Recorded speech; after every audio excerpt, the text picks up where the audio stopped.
پیدائش 3 باب۔ اور سانپ کل دشتی جانوروں سے جن کو خداوند خدا نے بنایا تھا چالاک تھا، اور اس نے عورت سے کہا، کیا واقعی خدا نے کہا ہے کہ باغ کے کسی درخت کا پھل تم نہ کھانا؟ عورت نے سانپ سے کہا کہ باغ کے درختوں کا پھل تو ہم کھاتے ہیں، پر جو درخت باغ کے بیچ میں ہے اس کے پھل کی بابت خدا نے کہا ہے کہ تم نہ تو اسے کھانا اور نہ چھونا، ورنہ مر جاؤ گے۔ تب سانپ نے عورت سے کہا کہ تم ہرگز نہ مرو گے، بلکہ خدا جانتا ہے کہ جس دن تم اسے کھاؤ گے تمہاری آنکھیں کھل جائیں گی اور تم خدا کی مانند نیک و بد کے جاننے والے بن جاؤ گے۔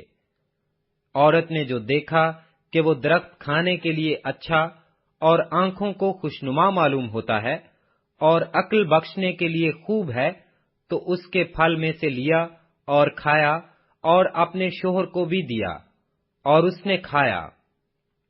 تب دونوں کی آنکھیں کھل گئیں اور ان کو معلوم ہوا کہ وہ ننگے ہیں، اور انہوں نے انجیر کے پتوں کو سی کر اپنے لیے لنگیاں بنائیں۔ اور انہوں نے خداوند خدا کی آواز جو ٹھنڈے وقت باغ میں پھرتا تھا سنی، اور آدم اور اس کی بیوی نے آپ کو خداوند خدا کے حضور سے باغ کے درختوں میں چھپایا۔ تب خداوند خدا نے آدم کو پکارا اور اس سے کہا کہ تو کہاں ہے؟ اس نے کہا کہ میں نے باغ میں تیری آواز سنی اور میں ڈرا کیونکہ میں ننگا تھا اور میں نے اپنے آپ کو چھپایا۔ اس نے کہا، تجھے کس نے بتایا کہ تو ننگا ہے؟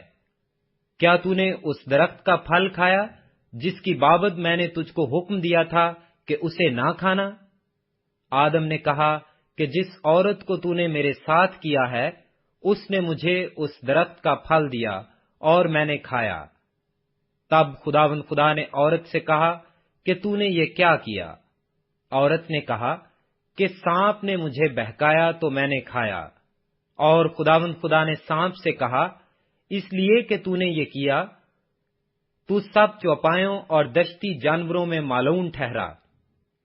تو اپنے پیٹ کے بل چلے گا اور اپنی عمر بھر خاک چاٹے گا، اور میں تیرے اور عورت کے درمیان اور تیری نسل اور عورت کی نسل کے درمیان عداوت ڈالوں گا، وہ تیرے سر کو کچلے گا اور تو اس کی ایڑی پر کاٹے گا۔ پھر اس نے عورت سے کہا کہ میں تیرے درد حمل کو بہت بڑھاؤں گا، تو درد کے ساتھ بچے جنیں گی اور تیری رغبت اپنے شوہر کی طرف ہوگی اور وہ تجھ پر حکومت کرے گا۔ اور آدم سے اس نے کہا، چونکہ تو نے اپنی بیوی کی بات مانی اور اس درخت کا پھل کھایا جس کی بابت میں نے تجھے حکم دیا تھا کہ اسے نہ کھانا، اس لیے زمین تیرے سبب سے لعنتی ہوئی۔